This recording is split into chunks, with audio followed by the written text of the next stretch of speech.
Қайырлы күн, менің құрметті оқырмандарым. Сіздермен бүгін мен әңгімем көз шытырман оқиғалы қылмыс хикаяға толы әңгімені оқып беремін. Ал оқиғамызды бастайық. Бәрі апай-топай көзді ашып жұмғанша тез бітті. Иығына қара былғары сүмкіні іліп алып келе жатқан еңгезердей жігітті қатарласа берген кең иықты төрт бақ қара жон арқасынан темірмен бір ұрып құлатты. Қасындағы шляпілі тор костюм шалбар киген, қылқи мойын тыриған көзілдірікті арық шалды ішінен бір періп ұшырып түсірді. Әп сәтте екеуі екі жерде домалап жатқанда төрт бақтың жанындағы шегір көз алақтаған жолдасы қара сөмкіні ала сала ұзыннан жатқан еңгезердей жігітті келтек сойылымен және бір періп өтті. Екеуі тапырақтай жүгіріп әне-міне дегенше көше айналып кетті. Бұрышта бұларды күтіп тұрған шетелдік жеңіл машинаның алдына төрт бақ, ал артқы орындыққа шегір көз отырды. «Айдабас қане!» деп дудар бас шофердің тамағына істік финка пышағын тақаған шегір айқай салды. Артында отырған төрт бақ қара сом темірді алып, «Қиқ етсең мынамен басыңды бірақ ұрып қақ айырамын» деп ысылдады да барар жерлерін айтты. Дүр етіп машина ытқи атырылып кетті. «Әй оңбаған, қазір бәрі сені іздейді, нөміріңді көрді. Әй дударбас, мына екеумізді сұрағандарға біреуінің беті тыртық ақсаңдайды, ал екіншісі күмісі бар ақшашты егде кісі деп айт. Түсіндің бе? Ей малғұн, әйтпесе сені бүкіл бала шағаңмен бауыздап, ана сасық көлге тас байлап лақтырып жібереміз. Түсіндің бе? Ей қайтала ғане!» деген шегірдің бұйырғанын кекештене айтып берді. «Ай дударбас, сенің үйінің жұмысының бәрі бізге белгілі. Егер мен айтқандай айтпасаң түгел қырып тастаймын, біліп қой».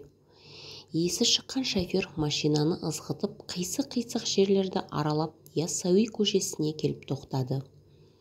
«Ал Асқар, тура теміржол вокзалына тарт. Бізді сонда апарып сүріп кеттім дерсің», деп тамағына тақаған істігінің ұшын тигізіп қызарта сызып тастады. Пышақ тақап қорқытты да, «Біреуі сары, біреуі қызыл бет деп бізді басқаша айт. Мә ал», деп $200 алдынан лақтырып тастап, екеу сып етіп шығып кетті. Мініп келген иномарка көзден таса болысымен жол жиегіндегі ағаш қалқасында тұрған ескі Жигули машинасына отырып, оталдырып қала сыртына шықты. Асықпай киімдерін ауыстырып киіп, жарастың таудағы ағаш арасындағы саяжайына барып, көз байланғанша сонда отырды. Қараңғылық үйіріле қалаға түсіп, Горный гиганттағы клуб маңындағы бұларды күтіп тұрған жарас тауып алды. Көзі алақ-жұлақ етіп, өзінен қалшылдап дірілдеп тұрған ол машинаға кірісімен, сендерден кейін полицейлер қаптады. Бәрінен сұрақ ала бастады.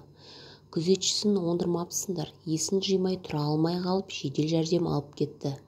Ал анау шетелдік бай көзілдірігі сынып түк көрмей қалыпты. Сендер мінген машинаны тауып жүргізушінің айтуынша фоторобот жасатыпты. Екеуіне түк ұқсамайды, деп асыға аптыға жағдайды айта бастады.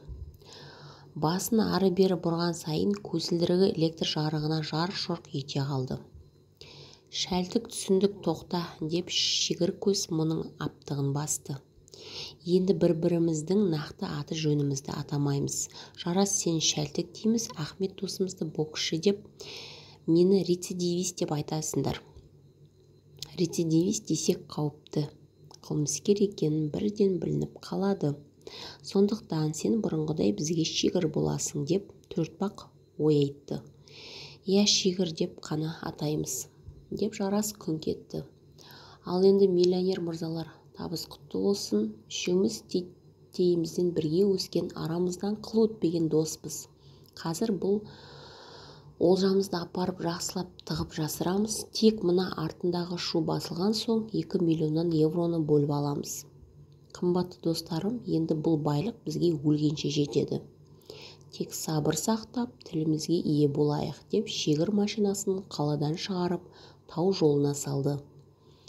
Тұтас мен айтқандай ма екен деп Шәлтік сөмкені сипап қойды. Дәл солай досым, екеуінің де еңбегің ерекше зор. Рахмет сендерге. Ал боксшы досымызға ашып көрсетші деп рульде отырған шегір масайрады. Шәлтік былғары сөмке ішіндегі бума-бума евроларды ұстап, сипап, искеп мәз-мейрам. Қарашы, әлі иісі бұрқырап тұр. 500-діктен екен, бұл ең қымбаты. Біз жаңа боксшы екеуміз сенің дачаңда бұның бәрін алып, тап-тұйнақтай санап қойдық. Тұп-тура 6 миллион евро. Бұл енді әр қайсымызда 1 миллиардтан теңге бар деген сөз, деп шегір жигулиін тырылдатып, Алматының тау жақ бетіндегі Горный Гигант ауылынан өтіп, өркеш белдерге тіреле тоқтады. Үшеуі сыртқа шығып, боксшы бүйірі тоқ сөмкені иығына асып, бәрі шегірдің соңынан ерді. Жалғыз аяқ жол биік дөңес үстіне шығарды. Шілде айының мақпал жып-жылы түні қап-қара қанатын жайып келеді. Шығыстағы шың басынан толған ай көтеріліп, әлсіз ақ жібек сәулесін себезгілейді. Майда толқын самал тау аңғарынан саулап, сан түрлі шөп басын билетеді. Еңісте самаладай жарқыраған қала кешкі ойын-сауық құшағында, тіршілік қамында, маңдайында екі көзін шырадай жандырған машиналарда сан түрлі адамдар, түрлі тағдырлар зырғып кетіп барады. Жота үсті жыпырлаған, қалқиған бейіттер, әр мүрдеден аруақтар шыға келетіндей көңілге үрей әкеледі. Әсіресе мұндайды көрмеген Шәлтік жан-жағына алақ-жұлақ қарайды. Елес сұлба кезіп жүргенде құлағына ыңқылдаған күрсінген жандар үні шалынғандай есі шықты. Қалың кепкен қоралайырды шытыр-шытыр сындырып, шегір қорымның арғы бетіне шығып барып бірақ тоқтады. Мұжырайған кірпіші құлаған 4-5 ескі бейіттің бір-біріне ішіне кірді де, міне осы жерге жақсылап жасырамыз. Бүгін шілденің 15-і ме, қыркүйектің 15-і күні үшеуміз осында келіп, алып кетіп, қақ бөліп аламыз. Бүгін түк алмаймыз ба сонда, деп Шәлтік мұрнының астынан күңк етті. Жоқ, бұл банктен шыққан ақша, нөмірі бар. Қазір алып жұмсасақ болды, қолға түсеміз. Сабыр сақтайық. Ұсталсақ 15 жылға сотталамыз, білдіңдер ме? Сондықтан да тып-тыныш 2 айға шыдайық. Мұны ұры қарылар құдықтың түбіне шөгіп жату, лежать на дно, дейді. Абыр-сабыр басылсын, Шәлтік сенің басын компьютер ойластырып қой. Мына қаржыны бөліп алған соң шетелге аударып, сол жаққа біраз уақыт кетуіміз керек. Мысалы, мен Ресейге, боксшы Қырғызстанға кетпекші. Сен қайда барасың? Мен Өзбекстанға, Ташкенттегі әкемнің генерал досына барамын. Оның баласы да полковник. Дұрыс, мына қаржыны сіңіріп игеріп алуымыз қажет. Өзбекстанда әпке жездемде тұрады. Шәлтік, сен осы жоспардың жөн-жосығын ойла. Біз ол жақта көп тұрмаспыз. Қаржыны реттеп дұрыстап алған соң уақыт өткізіп қайта келуімізге де болады, деп шегір томпақ бейіттің бүйіріндегі топырақты алып, ар жағында дайындап қойған шұңқырға сөмкені тығып, үстін топырақпен жауып, шыммен бекітіп, жалпақ таспен бастырып тастады. Бұл жер ескі молалар, ешкім келіп араламайды. Үшеуміз де мына төмендегі Горный Гигантта өстік қой. Мына араны 5 саусақтай білеміз. Қой қайтайық, деп шегірмен боксшы үсті басын қақыштады. Еңістегі машинаға келіп отырғаннан кейін шегір: ал миллионер мырзалар, операция сәтті аяқталды. Енді тып-тыныш жасырынып жатуымыз керек. Әсіресе олар боксшы екеумізді көрді ғой.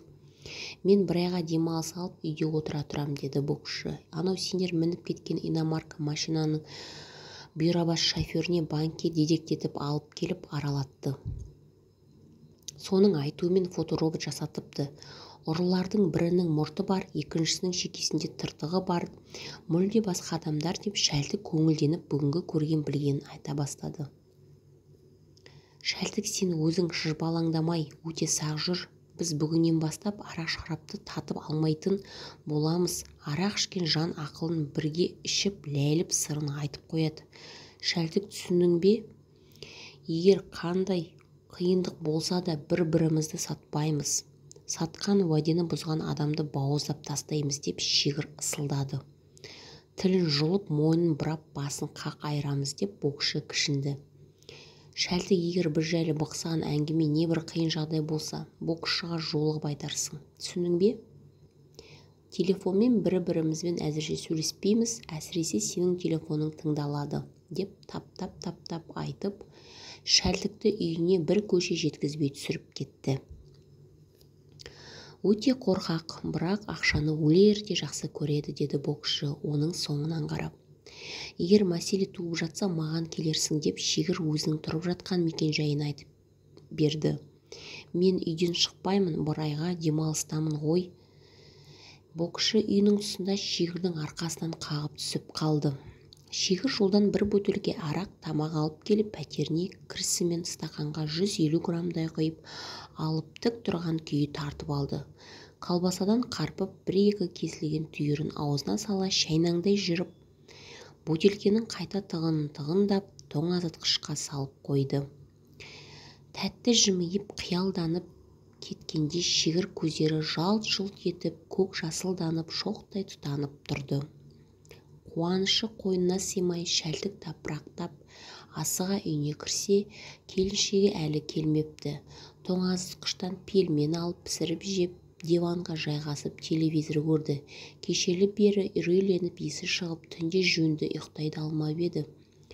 Көңілі жайланып, рахаттана керіліп, қалтасындағы 2 миллион евросы бар жандай өз-өзіне мәз болып жатып, қалғып қалың ұйығына сүңгіді.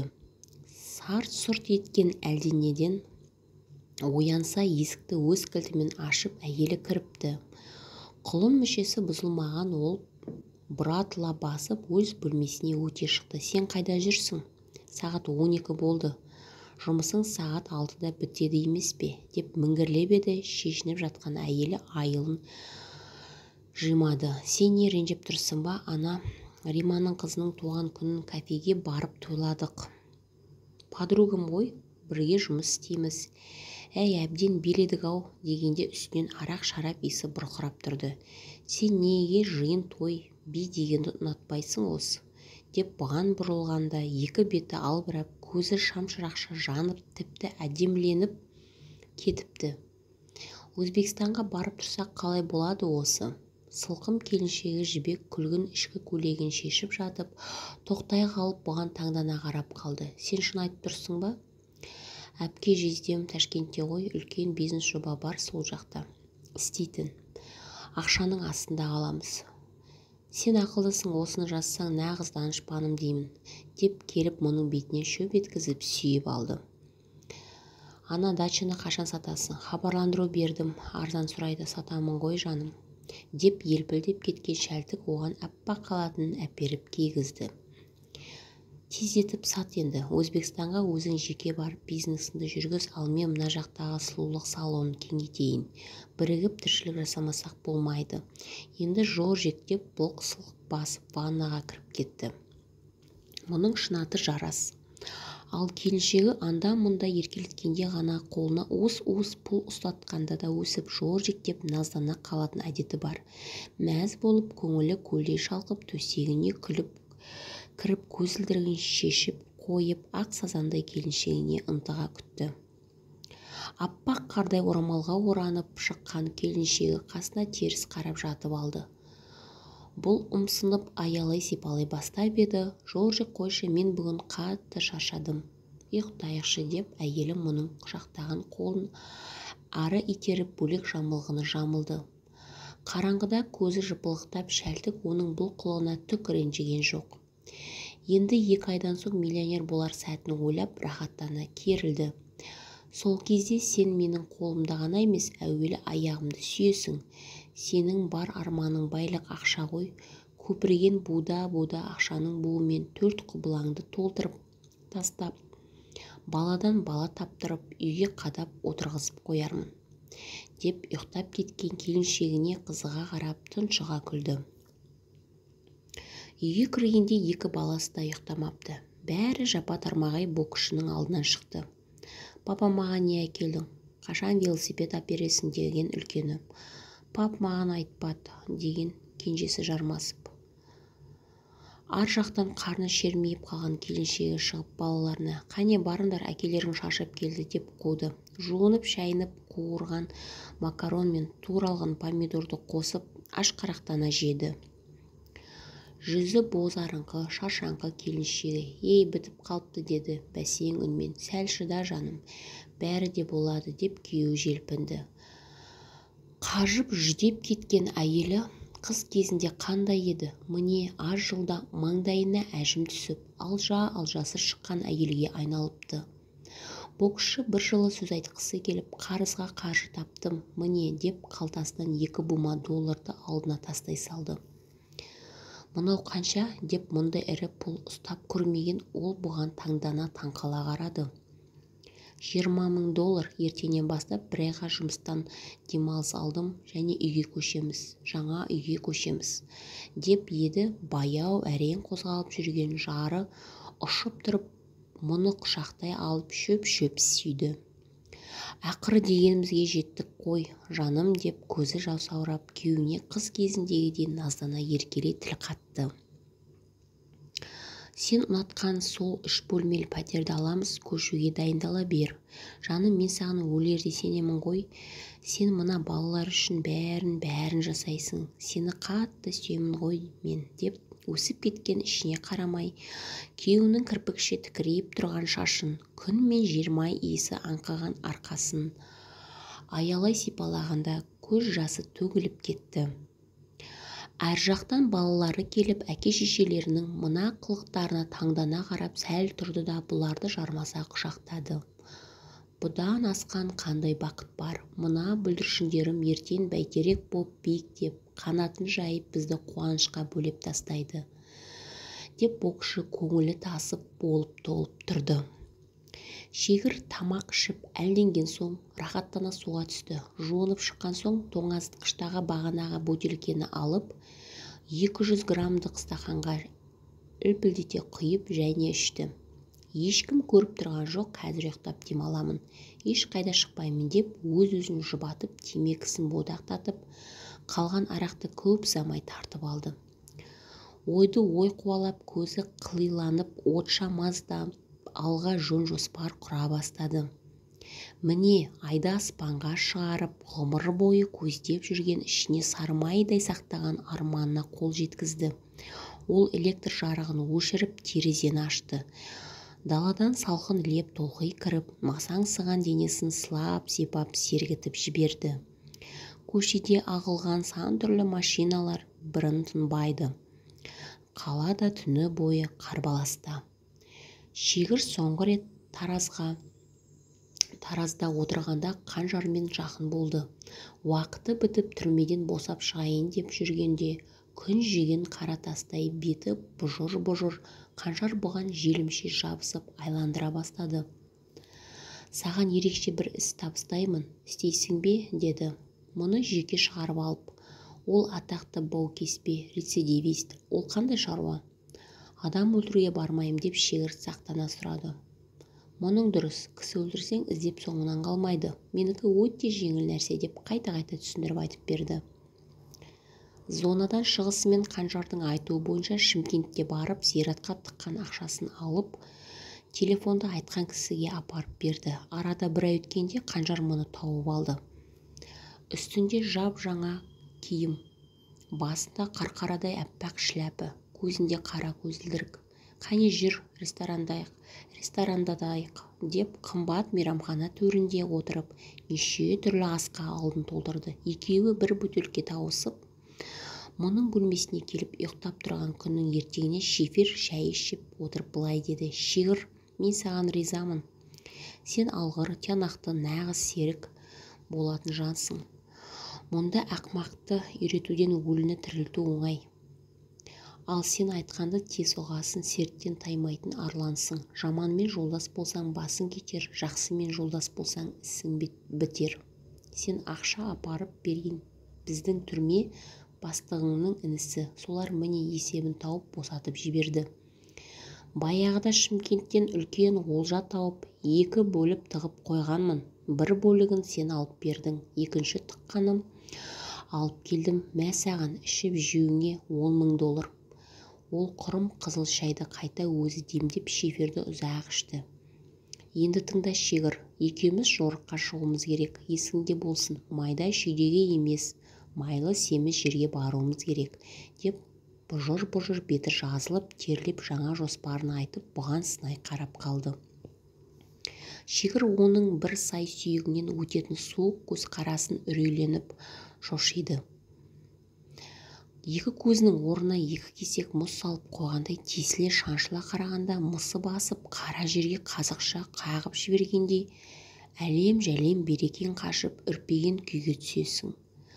Жанарыңнан жасқанып, көзіңді алып қаша алмай, телміріп тұтқындалып, жермен жексен шөгіп, бойыңдағы бар нәрсөліңді сорып алғандай, құр саудырап сүйегің қалғандай, әбіржіп аптығың күрт басылып, дел сал болып отырып қаласың. Бұның өзі емес, көзі қанжар дейтін ол туралы. Кеудесіне нан піскен небір бұзықтар тау қопарардай гүжілдеп келсе, қанжар қадала қараса, көзіне көзі түйіссе болды. Сілейіп, сасып, мысықша жуасып, теріс айналып кететін талай-талай көрінген.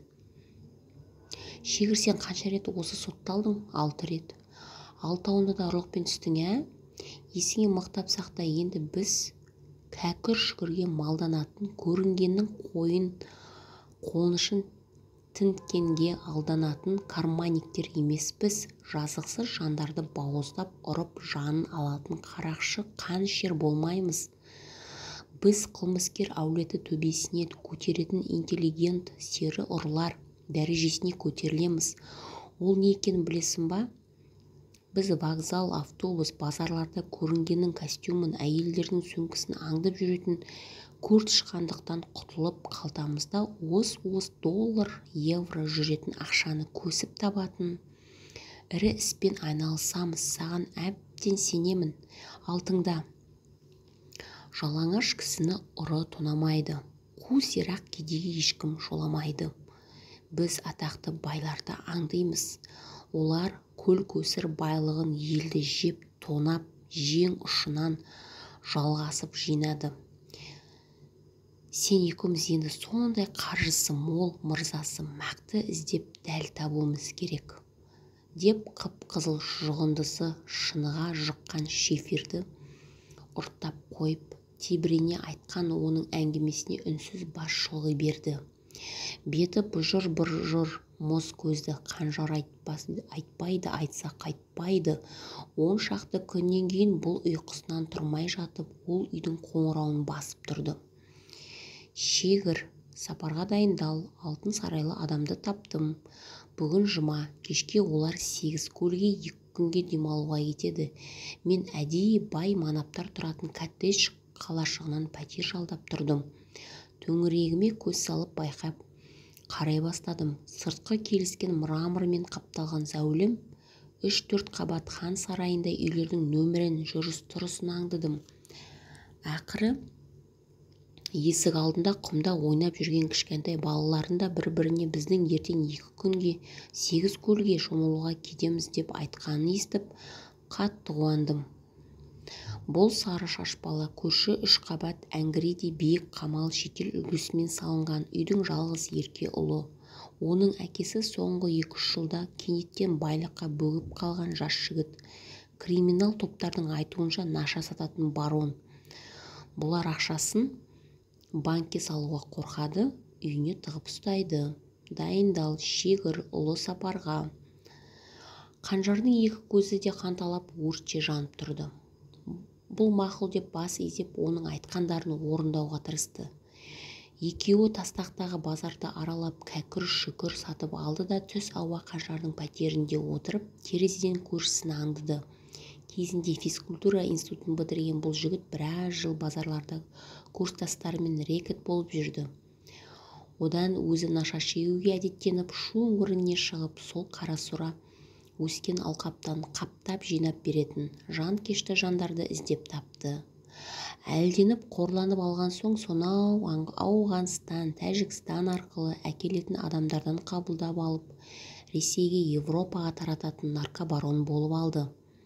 Нашаның түтіні ащы, қылмысы ауыр болғанымен түсетін қаржысы тәтті. Кеше ғана ешкі сирақтанып, доп қуып жүгіріп жүрген физкультурник криминалды әлемде қазақ наркобароны атанып қатты байыды. Үйден үй салды. Фазенді ұстап, жүйрік баптапты. Ережесі жекпе-жек төбелесте демеуші болып, көп шекте семіріп кетті. Қанжар оның үйінде күзетшісін барын, өзі оққағарымен жүріп тұратын, көңілдесі қаланың орталығында тұратын да біліп алды. Ал кешке қарай үйден 2 джип машинасы шықты. Үй күзетшісі ұзынтұра қарасұр киім киген жігіт қақпаны бекітіп алды. Ауласында аю алатын иттері бар шығар деп шегір қаупін білдірді. Әйелінің ит мысықтан аллергиясы бар, оларды ұстамайды деп Қанжар сөмкесіне салған асайым сөйлерін қайта бір тексеріп шықты. Күзетшіні қайтеміз, қыңқ деме, оның жарасы жеңіл дегенде Қанжардың бұжыр-бұжыр беті бүлк етпеді. Өлтіреміз бе сонда? Есіңде болсын, сері ұлар адам қанын жүктемейді. Кеттік қане. Көршінің үйіне жақындағанда жан-жағына сақтана қараған Қанжар қолына қолғап киіп, қақпаны шұқылап ашып, екеуі лып кіріп, қайта жапты. Күзетшінің үйшігі үйден алыстау бөлек салыныпты. Соңынан ат жағындағы шырша ағашы түбіне жасырынған Қанжар қазір анау үннен шығады, соны қарап тұр. Мә, қолғап киіп ал, таңбан қалмасын деп сөмкесінен әлдене алып жатты. Батыста қызайраланып, күн батып, алаң көлеңке орнаған сәтте күзетші үйшігінен шығып, белін күтірлете керілді де электр жарығын жаға бастады. Мысықша баспалаған Қанжар лып етіп артынан қаусыра құшақтаған күйі аузы басын қолғабымен басып тұрып еді, анау қыңқ деуге мұршасы келмей бұралаң етіп сұлап түсті. Мынау мен есінен тандырдым. Таңғы кішкене ескетейік, енді 2-3 сағат есін жия алмайды. Сонда да сақтық керек деп қол аяғын матап жіппен байлап тастады. Қанжар ашпайтын құлып жоқ деген аңызды түрмеде талай естіген. Ол сигнализацияны өшіріп, есікті шырт-бырт еткізіп ашып үй кіргізді. Сейф қайда екен, соны іздейік деп ары-бері қарап 3-ші қабаттағы ұйықтайтын бөлмеге келгенде қабырғадағы ілулі тұрған әйелі екеуінің үлкейтілген портретін дереу жұлып алып еді, арт жағында жасырып қойған сейф көрінді. Ары-бері татқыштап еді, түк қозғалта алмады. Қабырғадағы сейфті тұтас бетонмен құйып тастапты. Қанжар отыра қалып жасырын цифрын түрткілеп құлпын шұқылай бастады.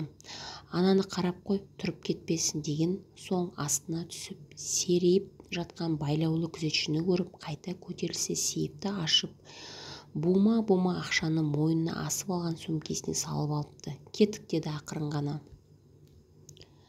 Анау байлаулы жата ма? Деді бұл далаға шыққан күзетшіні нұсқап. Жатсын, күн жылы, айқайласа да ешкім бұнда кіре алмайды.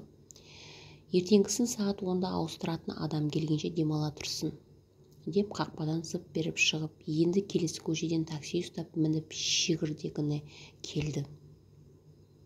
Терезенің пердесін қымтап, жауып, әдегенен сөмкедегі ақшаны ортаға төкті. Жай ақша емес, 10 мыңдықтан оралған су жаңа долларлар. Санап жіберіп еді 220 мың. Қанжар екіге теңдей бөліп бұның қолына 110 мыңын ұстатты. Таң қараңғысында мұны оятып, шиферін ішіп отырып, пойызбен Петропавловскіге бара жатырмын. Менің ондырмай алдап кеткен серігім $500,000 сонда қашып жүр. Ресейге өтіп кетпесе, соны ұстап құстыртамын. Ары Тамбовқа кетсе қуып барамын. Ол сұмырай 6 жыл түрмеде отырғанымда бір келмеді, не хабарласпады. Мен оны мен 12 жылға сотталғанмын. Ақшаны құлқындарына құйып жарты мерзімнен кейін шықтым ғой. Жыланның уы басында, ал адамның жауы қасында. Алтын періштені жолдан тайдырады. Саған сенемін. Шымкенттегі тыққан қазынамды керек жерге жеткізіп бердің. Оны алысымен жоқ болып қашып кетсең қайтемін. Аман сау қайтып оралсаң өмір бойы жоқшылықты білмей өтетін пұл табатын әнеу күнгі айтқан операцияны бір рет қана істейміз де. Тым тырыс байлыққа малынып өмір сүретін боламыз. Шегір арақ ішпе, ешкімге жолама, тығылып жасырынып жүнмен келгенше. Ескі Жигули машина сатып алда, сыртына тиіспе, ал ішін моторын түгел жап-жаңаға ауыстырып мініп ал. Бірден иномарка мінсең көзге түсесің. Ана наркобарон полицияға хабарлауға қорқады. Бұл қылмысты тіпті күзетшілерінен де көруі мүмкін. Мені күт, жайлап жақсылып демал. Енді қайтып зонаға бармауымыз керек. Бәрін ақылмен ойланып істейік, ал жақсы абайлап жүр, деп құшақтап қоштасты.